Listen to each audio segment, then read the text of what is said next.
सूरत हाल ये है कि कौम को पता भी नहीं है कि इतनी अहम तरीन जो कमेटी है, जो इस जहन के साथ फॉर्म की गई थी कि ये कश्मीर का मुकदमा पूरी दुनिया में लड़ेगी और डिप्लोमेटिक महाज पर भरपूर तरीके से रोल अदा करेगी, लेकिन लोगों को पता भी नहीं है कि इस वक्त कश्मीर कमेटी का चेयरमैन कौन है। लिहाजा मजमूई तौर पर इस पूरी पॉलिसी को बेहतर करके, अच्छा करके हिकमत अमली के मैदान में काम को आगे बढ़ाने की ज़रूरत है।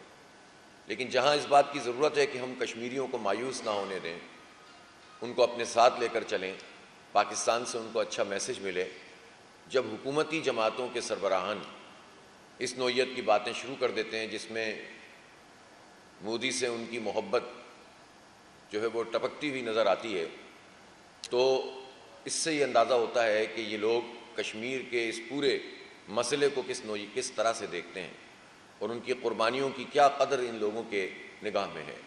इसलिए मैं एक मरतबा फिर ये कहना चाहता हूँ कि मियाँ नवाज़ शरीफ साहब के और उनकी साहबजादी के जो बयानात भारत से दोस्ती और तिजारत को बढ़ाने और मोदी से मुलाकात की बेचैनी के हवाले से हमें नज़र आए हैं, ये बिल्कुल भी अच्छे नहीं हैं। जमात इस्लामी ये समझती है कि बातचीत और इज़्ज़त और वक़ार के साथ लोगों से राब्ता रखना सिफारती दुनिया में होता है, लेकिन ये देखा जाता है कि आप किस से किस नौइयत का ताल्लुक़ रखेंगे और क्यों रखेंगे और किस वजह से नहीं रखेंगे। अगर कश्मीर का जो स्टेटस है 370 और 35A के मुताबिक उस स्पेशल स्टेटस को ख़त्म करके मोदी ने उसको कब्ज़ा कर लिया है कानूनी तौर पर भी, और अस्करी कब्ज़ा तो उनका पहले से मौजूद है, और बजाय इसके कि इस कब्ज़े को छुड़ाया जाए और नरेंद्र मोदी को कि जिसका इमेज बेहतर बनाने के लिए अरबों खरबों डॉलर इस्तेमाल हुए हैं, उसका असल इमेज दुनिया के सामने लाया जाए कि यह हिंदुत्व को सामने रखकर मुसलमानों का कत्लेआम करने वाला और अक़लियतों को पामाल करने वाला एक शख्स और एक पार्टी है। और सूरत हाल ये है कि गुजरात में जिन्होंने हज़ारों मुसलमानों को कत्ल किया हो, उससे मुलाकात के लिए अगर मियाँ साहब तड़पे जा रहे हैं, तो आप सोच सकते हैं कि वो पाकिस्तान और कश्मीर के बारे में क्या ख्यालात रखते हैं और उनकी कुर्बानियों की क्या कदर है इनकी निगाह में। इसलिए हम ये समझते हैं कि कश्मीर के मसले को हल किए बग़ैर इस तरह से तिजारत की और दोस्ती की बातें करना किसी सूरत भी काबिल कबूल नहीं है। कल 27 अक्टूबर यौम सियाह था, लेकिन हमारे वज़ीर ख़ज़ाना साहब ये बता रहे हैं कि जो हमने भारत से तिजारत का मामला मुनक़ता किया हुआ है, दोस्ती मुनक़ता किया हुआ है, ये इल्लॉजिकल है और हमें अपना DNA बदलना होगा सोच का। तो भाई आप अपने DNA अपने साथ रखें। बात यह है कि लाखों लोग कुर्बानियाँ दे चुके हैं, इज़्ज़तें पामाल हुई हैं, कश्मीर हमारी शहरग है, हमारा नज़रियाती हिस्सा है, हमारा जोग्राफियाई हिस्सा भी है जिस पर कब्ज़ा किया हुआ है, उन्हें हक़ खुद इरादियत से महरूम किया हुआ है, हमारे नौजवानों को ताज़ीब गाहों में डाला हुआ है, वहाँ पैलेट गनों से लोगों को फायरिंग करके नाबीना किया हुआ है, उनको हक़ हासिल नहीं है, उनकी अक्सरियत को अक़लियत में बदला जा रहा है। और ऐसी सूरत हाल में इस तरह के बयानात कश्मीरियों को भी तकलीफ़ देते हैं और कश्मीरियों से ताल्लुक़ रखने वाले पाकिस्तानियों को भी तकलीफ़ देते हैं। लिहाजा हुकूमत इससे बाज रहे और कश्मीरियों के लिए जो किरदार अदा करना चाहिए उसका एक रोड मैप बनाया जाए और पूरी दुनिया में उसके लिहाज से फिर सिफारतकारी भी की जाए और इक़दामात भी किए जाएँ। इसी तरह से हमारा जो ये मशरक़ी बॉर्डर है, इस पर फोकस करने के बजाय जब हम अपने शुमाल के और शुमाल मगरबी और ये पूरा जो हमारा अफ़गानिस्तान से सरहद मिलती है, इन बॉर्डर्स की तरफ अपनी तवज्जो बढ़ाते हैं और बजाय इसके कि अफ़गानिस्तान के मामलात को दुरुस्त किया जाए, टेंशन अगर बढ़ती चली जाएगी और दोनों मुल्क इसको रियलाइज़ नहीं करेंगे, तो आप सोच सकते हैं कि इससे दोनों मुल्कों का कितना और ख़ित्ते का कितना नुकसान है। अफ़गानिस्तान बरादर इस्लामी मुल्क है, इनके साथ गुफ्तगू, मुज़ाकरात, बातचीत और तमाम इशूज़ को तरीक़े के साथ हैंडल करने की ज़रूरत है। अफ़गानिस्तान की हुकूमत की भी ये ज़िम्मेदारी है कि उनकी सरज़मीन पाकिस्तान में दहशतगर्दी के लिए इस्तेमाल ना हो, और ये सारी चीज़ें दोनों ख़ित्ते के जो अवाम हैं ये इसके हक़ में नहीं है, मुसलमानों के हक़ में नहीं है। लिहाजा हमें किसी भी बैरूनी और बैनुल अक़वामी ताकतों का आलाकार नहीं बनना चाहिए। इसी तरह पाकिस्तान की जो मुक़्तदिरा है, पाकिस्तान की जो हुकूमत है, उसकी ये ज़िम्मेदारी बनती है कि अफ़गानिस्तान के साथ जो मामलात हैं उसको बेहतर बनाया जाए और बैठ कर मसलों को हल किया जाए। इस पूरे खित्ते के एतबार से अमरीकी इन्फ्लुएंस को कम करने, भारत के इन्फ्लुएंस को कम करने, इसके लिए ज़रूरी है कि चाइना, तुर्की, ईरान, पाकिस्तान और रशिया और जो रियासतें वस्ते एशिया की हैं उनके दरमियान एक स्ट्रॉन्ग बॉन्ड बनना चाहिए, ताकि हम अपनी मईशत के एतबार से भी पेशरफ्त करें और अमन व अमान को भी कायम करें और लोगों को भी उनकी जान व माल का तहफ़्फ़ुज़ भी कर सकें। इस वक्त जो ख़बरें कुछ आ रही हैं तो पाकिस्तानी कौम जो इस वक्त IPPs का बोझ तवील अरसे से बर्दाश्त कर रही है, जिसके नतीजे में हमारे बिजली के बिल बढ़ते चले गए हैं और 2000 अरब रुपए से ज़ायद कैपेसिटी पेमेंट, यानी वो बिजली जो बनी नहीं है, उसकी कीमत पाकिस्तान के लोगों ने अपनी बिजली के बिलों में अदा की है। 5 IPPs के साथ जो मुआहदे हैं वो ख़त्म किए गए हैं, जिसको हमने अप्रिशिएट किया है। मज़ीद 8 IPPs के साथ रीनेगोशिएट हो रहा है और हम ये समझते हैं कि हुकूमत को इस काम में तेज़ी दिखानी चाहिए, इसलिए कि इस वक्त जो सनतों की सूरत हाल है, इस वक्त जो तिजारत की सूरत हाल है और पाकिस्तान के आम शहरी की सूरत हाल है, ये बिजली के बिलों का बोझ वो बर्दाश्त नहीं कर सकता। मौसम कदरे बेहतर हुआ है, लेकिन इसके बावजूद भारी भारी बिल आ रहे हैं और थोड़े से यूनिट पर जो है बहुत बड़ा 65 रुपये और 75 रुपये तक, 77 रुपये तक जो है वो मामला चला जाता है। और आप सोचें कि ये सारे टैक्स और पर यूनिट कॉस्ट मिलाकर जब इतनी बड़ी रकम बनती है तो लोग कहाँ से अदा करेंगे। एक तरफ ये सूरत हाल है, दूसरी तरफ तालीम की सूरत हाल, इंतहाई महंगी तालीम जो बच्चों को मिल रही है। अगर आप अच्छी तालीम दिलाना चाहते हैं तो वो इंतहाई ज़्यादा कीमत में मिलती है। तो जो मिडिल क्लास लोग होते हैं, तनख्वाहदार लोग होते हैं, छोटे छोटे काम करने वाले, वो अपना पेट काट कर अपने बच्चों को पढ़ा रहे होते हैं, लेकिन फिर जब बिजली के इतने और गैस के भारी बिल आएंगे तो कहाँ से बच्चे पढ़ेंगे और कहाँ से बिल अदा करेंगे और कैसे जो है कॉटेज इंडस्ट्री चलेगी और कैसे सनतें चलेंगी। तो ये जो हुकूमत आदाद शुमार बयान कर रही है कि महंगाई कम हो गई है और तमाम हमें ऐसे अलामात नज़र आ रही हैं, इशारे मिल रहे हैं कि जिससे मईशत बेहतर हो गई है, तो हमारी समझ में नहीं आता कि ये आदाद शुमार कहाँ से आते हैं। इसलिए कि आप जब ग्रॉसरी स्टोर पे जाते हैं, किराना स्टोर पर जब चीज़ें ख़रीदते हैं, जब आटा, चीनी, दाल, घी और घर का सौदा सुल्फ लेते हैं तो पता ये चलता है कि वो तो पहले से ज़्यादा आपका बिल बन रहा है। बिजली के बिल में कोई कमी नहीं हो रही, गैस के बिल में मज़ीद इजाफा हो रहा है। ऐसी सारी सूरत हाल में महंगाई कहाँ कम हो रही होती है? ये इनकी प्रेजेंटेशंस में कम हो रही होती है, ये इनके नंबर्स में कम हो रही होती है और ये खुद भी इसका शिकार होते हैं और पूरी कौम को भी गलत बयानी से काम लेकर गलत डायरेक्शन में डालने की कोशिश करते हैं। एक ही रास्ता है इस वक्त फौरी तौर पर रेमेडी देने का, और वो ये है कि बिजली के बिलों में कमी की जाए। हुकूमत ने कहा कि जब ये 5 IPPs बंद हुई हैं तो 441 अरब रुपए का कौमी ख़जाने को फ़ायदा हुआ है। इसी तरह से ये जो 8 IPPs इस वक्त जिनसे रीनेगोशिएट हो चुका है, उससे भी 112 अरब रुपए का फ़र्क पड़ रहा है। और इसी तरह से उसके बाद फिर 18 IPPs हैं जिनसे टेक और पे के बजाय टेक एंड पे के मुआहदे किए जाएंगे। और ये अच्छी बात है, टेक और पे का मुआहदा ही गलत था, यानी इसका मतलब ये था कि आप खर्च करें ना करें, बनाएं ना बनाएं, आपको जो है कैपेसिटी के मुताबिक पेमेंट करनी है। लेकिन टेक एंड पे में कम से कम इतना ज़रूर है कि जितनी बिजली इस्तेमाल होगी उसके ही पैसे चार्ज होंगे। तो 18 अगर IPP से ये होगा तो इसका जो फ़र्क है, उस वक्त पाकिस्तान की मईशत ठीक होगी जब आप बिजली के बिल कम करेंगे। अगर बिल कम नहीं करेंगे और आप चाहेंगे कि जो आपको टैक्स वसूल करने में जो मुश्किलात पेश आ रही हैं, जो करप्शन की वजह से FBR काम नहीं कर पा रहा, तो उस डेफिसिट को आप इस तरह पूरा करेंगे तो ये दुरुस्त रवैया नहीं है, इससे मईशत ठीक नहीं होगी। मईशत को ठीक करना है तो एनर्जी की कॉस्ट को ठीक करना होगा, वरना फिर ये सनतें नहीं चल सकती। कितनी सनतें फैसलाबाद में बंद हैं, कितनी सनतें कराची में बंद हो रही हैं, कितनी सनतें जो है वो मुल्क के बाकी हिस्सों में बंद हो रही हैं।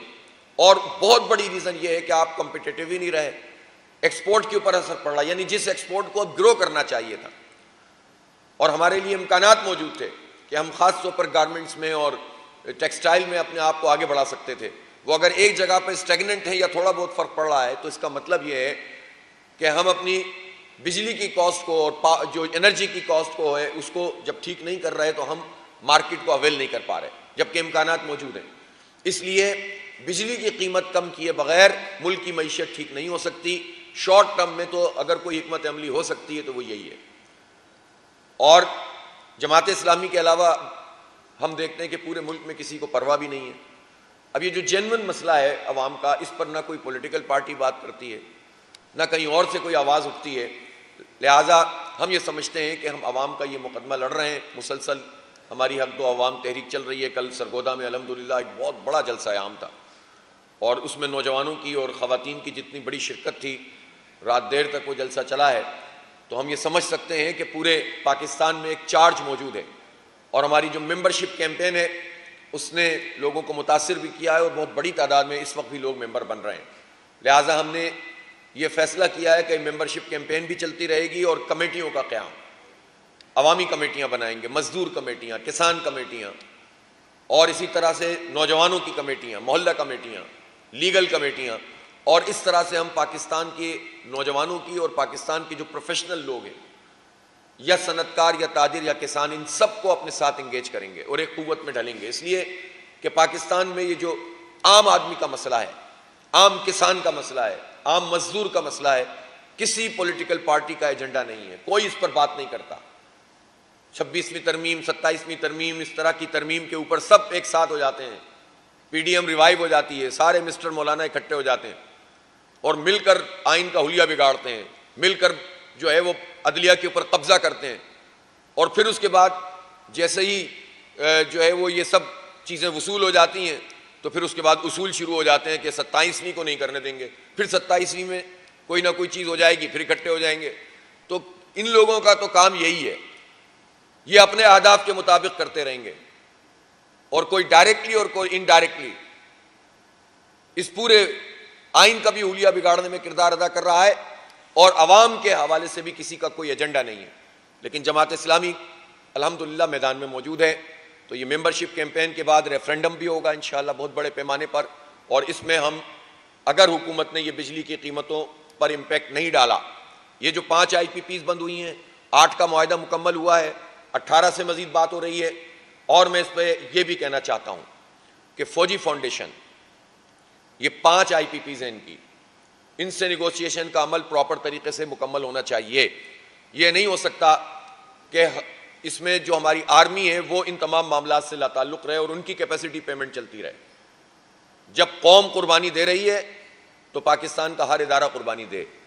तो मेरा ये मुतालबा है आर्मी चीफ से कि वो इस पर इनिशिएटिव लें और गवर्नमेंट के साथ बैठकर ये 5 IPPs जो फौजी फाउंडेशन के ज़ेर एहतमाम हैं, इनकी कैपेसिटी पेमेंट को भी ख़त्म होना चाहिए। इनमें से जो प्लांट बंद हो सकते हैं वो बंद हों और जो रीनिगोशिएट हो सकते हैं वो रीनिगोशिएट किए जाएं ताकि बोझ कम हो हमारा। मैं एक मिसाल देना चाहता हूँ कि जब हुकूमत ये कहती है कि पंजाब में 14-14 रुपये फ़ी यूनिट 2 महीने के लिए कम किए और ये 40-45 अरब रुपए का इम्पैक्ट आया, तो इसका मतलब यह है कि पूरे साल अगर सिर्फ पंजाब में बिजली की कीमत 20-25 रुपए कम कर दी जाए तो ये इम्पैक्ट 150 अरब रुपए से ज़्यादा, 200 अरब रुपए से ज़्यादा नहीं होगा। और अगर पूरे मुल्क में ये काम किया जाए तो आप समझ सकते हैं कि 1000-1200 अरब रुपए से ज़्यादा नहीं होगा। हम ये कहते हैं कि जो कॉस्ट है, बिजली की लागत है, उस लागत के मुताबिक बिजली का बिल आए तो ये सब मिला के 2000 अरब रुपए से ज़्यादा का इम्पैक्ट नहीं है। आप अंदाजा कर सकते हैं कि इस सब मिलाकर भी 2000 अरब रुपए से ज्यादा का नहीं। और ये 2000 अरब रुपए वो हैं जो हम कैपेसिटी पेमेंट में अदा कर रहे हैं, नाजायज अदा कर रहे हैं, जो बिजली बनती नहीं है उसकी कीमत अदा कर रहे हैं। इसका मतलब यह कि सिर्फ इक़दामात की जरूरत है, स्मार्ट वर्किंग की जरूरत है और कौम के लिए कुछ करने की जरूरत है। अगर अपने मफादात को देखेंगे, अपनी पार्टी के लोगों को देखेंगे, ऐसे सनतकारों को देखेंगे कि जिन पर अगर ज्यादा बात करेंगे तो वो उनको फंड देना बंद कर देंगे, उनके ATM बनना खत्म हो जाएंगे, स्पॉन्सरशिप खत्म हो जाएगी लोगों की, तो फिर कौम का भला नहीं होगा। चंद हाथों की वजह से पूरी कौम की तबाही नहीं होनी चाहिए। लिहाजा हमारा ये मुतालबा है कि जो IPPs हैं उनसे रिनिगोशिएट किया जाए और जो जो होता जा रहा है उसका इंपैक्ट हर महीने बिजली के बिलों में आना चाहिए। इस वक्त आलमी मार्केट में पेट्रोल की कीमत मजीद कम हुई है, 5% कम हुई है और $68 फी बैरल जो है वो इस वक्त पेट्रोल ऑयल की कीमतें हो गई हैं। इसका इम्पैक्ट फौरी तौर पर अब ये जो 31 तारीख को अनाउंसमेंट होगी, कम से कम 20-25 रुपए पेट्रोल की कीमत में, इसकी ओरिजिनल कीमत में, और 60 रुपए की लेवी, इसकी कोई जवाज नहीं है। इस लेवी को जो है वो ख़त्म होना चाहिए। ये आप इम्पैक्ट पेट्रोल में डाल दें और बिजली की कीमत कम कर दें, आपकी मईशत एकदम से ग्रो करना शुरू कर देगी, सारे मसले हल होना शुरू हो जाएंगे। 1-2 साल में इसका ऐसा इम्पैक्ट आएगा कि मुल्क में जो मायूसी है ख़त्म होने लगेगी। लेकिन उसके लिए इक़दाम की ज़रूरत है। जब आप इक़दाम नहीं करते हैं और अपने मफादात को देखते हैं तो जाहिर सी बात है कि फिर उसमें वही मायूसियाँ फैलती हैं, और वो नौजवानों में ख़ास तौर पर। अब ये आलमी बैंक रिपोर्ट दे रहा है 16 लाख नौजवान हैं जो सालाना जिनको रोज़गार के मौक़े कम हो रहे हैं, 16 लाख हर साल। और इसी तरह गुर्बत की शरह 40.5 हो गई है। अब आप अंदाज़ा लगाइए वो कौन से आदाद शुमार हैं जिसके नतीजे में पाकिस्तान की मईशत बेहतर हो रही है, जो हुकूमत बयान कर रही है। गुर्बत की लकीर से नीचे लोग जा रहे हैं, बेरोज़गारी बढ़ रही है, महंगाई कम नहीं हो रही, बिजली की कीमत कम नहीं हो रही, गैस की कीमत बढ़ रही है।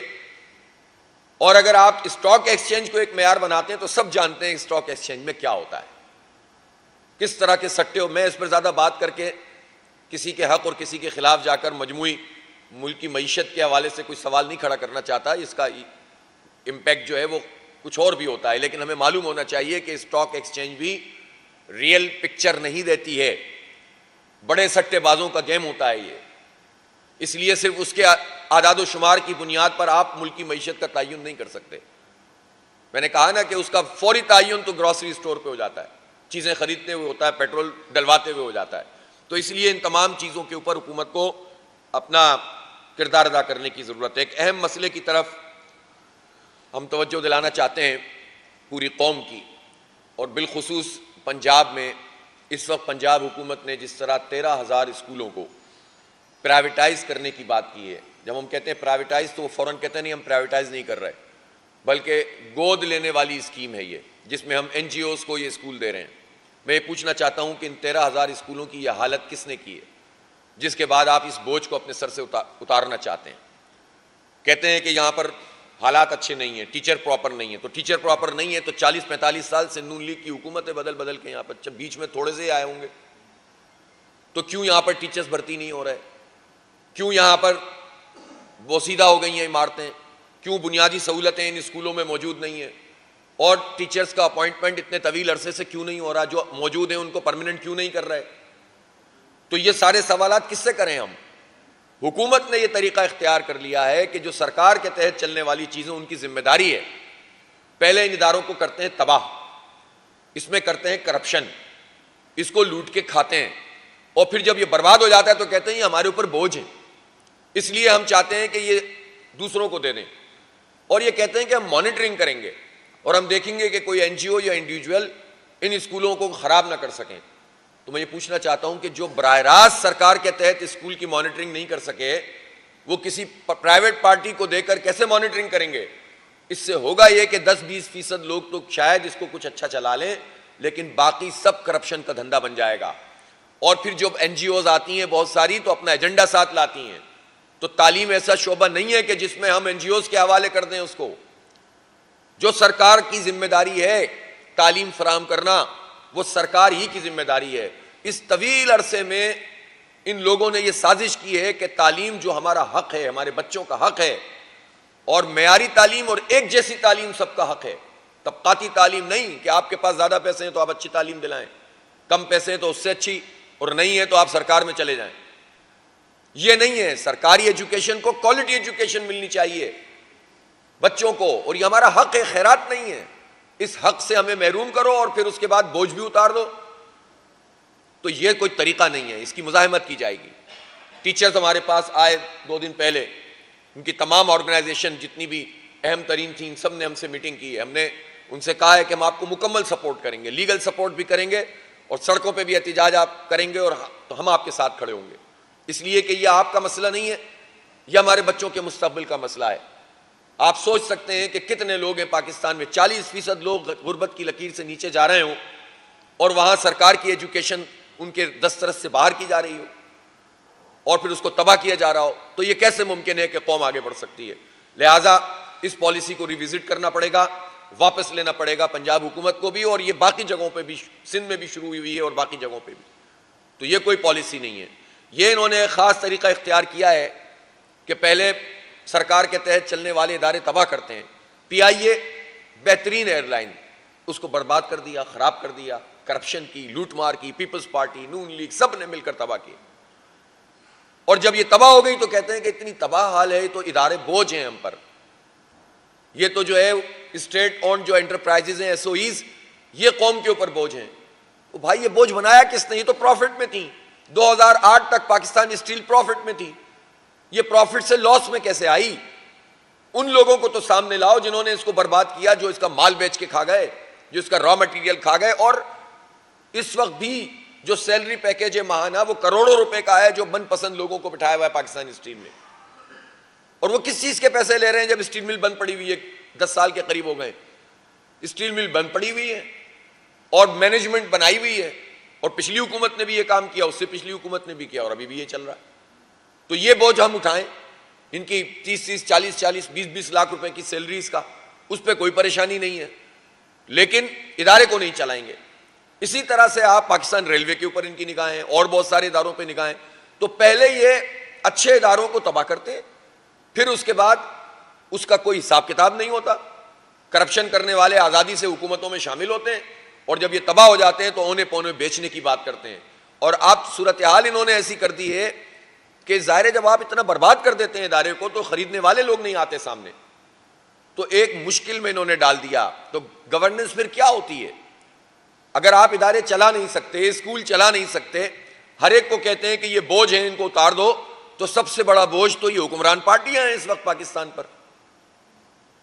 और अब तो फैसला ही पाकिस्तान के अवाम को यह करना है कि 25 करोड़ इंसान इस बोझ को जब तक नहीं हटाएंगे जो एक हुक्मरान तबके की सूरत में हमारे ऊपर मुसल्लत है।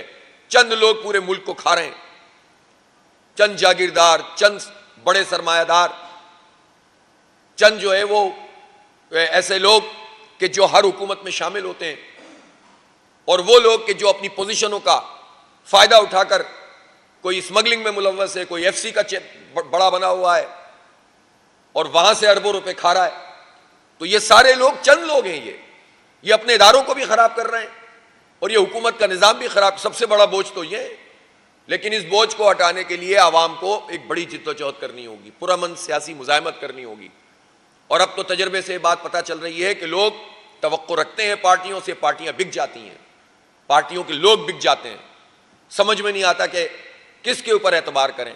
अल्हम्दुलिल्लाह जमात इस्लामी अपनी डेमोक्रेटिक वैल्यूज़ के एतबार से और अपनी जिद्दोजहद के लिहाज से मैदान अमल में मौजूद है। मैं पाकिस्तान के लोगों से ये कहता हूँ कि हमारे साथ इन कमेटियों का हिस्सा बने, हमारी मेंबरशिप में मज़ीद आएँ, और इंशाअल्लाह हम मिलकर एक बड़ी तहरीक इसको मज़ीद गैरअप करेंगे और आने वाले दिनों में इंशाअल्लाह पेशरफ करेंगे।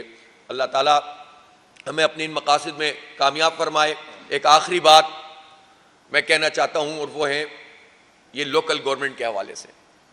2015 के बाद पंजाब में बल्दियाती इलेक्शन नहीं हुए, केपी में भी कोर्ट के कहने पर इलेक्शन हुए थे, सिंध में कोर्ट गए हम, धक्के खाए, 4 मरतबा कैंसिल हुए, इलेक्शन हुए और उस पर भी कब्जा कर लिया। इस वक्त कराची में कब्जा मेयर सिस्टम मौजूद है। और इसी तरह से जो है वो बलोचिस्तान में भी बस जिस तरह के इलेक्शन होते हैं सबको मालूम है। तो ये जो लोकल बॉडीज एम्पावरमेंट है ये होनी चाहिए, लेकिन इसकी तरफ कोई तवज्जो नहीं देता। और कई बार इलेक्शन अनाउंस होता है, फिर ये कानून में तब्दीली कर देते हैं और फिर उसके बाद इसको डिले कर देते हैं। इस वक्त जो सूरत हाल गली मोहल्लों की है, यानी लाहौर के बारे में बहुत इंप्रेशन है और वाक़तन ज़ाहिर है इसमें डेवलपमेंट हुई भी है माजी में, लेकिन इस वक्त जो गली मोहल्लों की सतह पर सूरत हाल यहाँ भी अच्छी नहीं है। हम कल सरगोदा गए थे, वहाँ लोग जलसों में बता रहे थे कि क्या सूरत हाल है। तो आहिस्ता आहिस्ता ये जो हमारे बुनियादी मसाइल हैं वो एड्रेस नहीं हो रहे। और फिर हुकूमतों को ये शौक़ होता है कि जिन चीज़ों का ताल्लुक बिल्कुल निचली सतह पर बल्दियाती इख्तियार से है वो भी अपने हाथ में ले लेती हैं। अब ये जो पार्क्स का और हॉर्टिकल्चर का शोबा है, इसकी भी अथॉरिटी बना लो। हर चीज़ की अथॉरिटी बनाकर सूबाई हुकूमतें अपने कब्जे में ले लेती हैं। 18वीं तरमीम में सूबों को तो इख्तियार मिल गया और फंड मिल गए, लेकिन सूबों ने निचली सतह पर इख्तियार मुंतकिल नहीं किए, जिससे आम आदमी परेशान होता है। तो ये जो लोकल बॉडीज़ के इलेक्शन है, ये लोकल बॉडीज़ नहीं है, लोकल गवर्नमेंट्स हैं, और ये एक टियर ऑफ गवर्नमेंट है। और इस तरह से इनका जो है वो पूरा इख्तियार मुतय्यन होना चाहिए, लेकिन इस पर कोई पार्टी काम करने के लिए तैयार नहीं है। 26वीं तरमीम के लिए सबने दौड़ें लगाई थी, और सब अच्छे बच्चों की तरह कोई डायरेक्ट और कोई इनडायरेक्ट इसमें मुलव्वस हुआ था और ये अदलिया के साथ इतना बड़ा मजाक हुआ है। 26वीं तरमीम के हवाले से हमारी मुशावरत का अमल जारी है, एक फ़ेज़ मुकम्मल हो गया है और अनकरीब इंशाअल्लाह चंद दिनों में हम जो है वो इसको चैलेंज करेंगे अदालत में। बहुत शुक्रिया।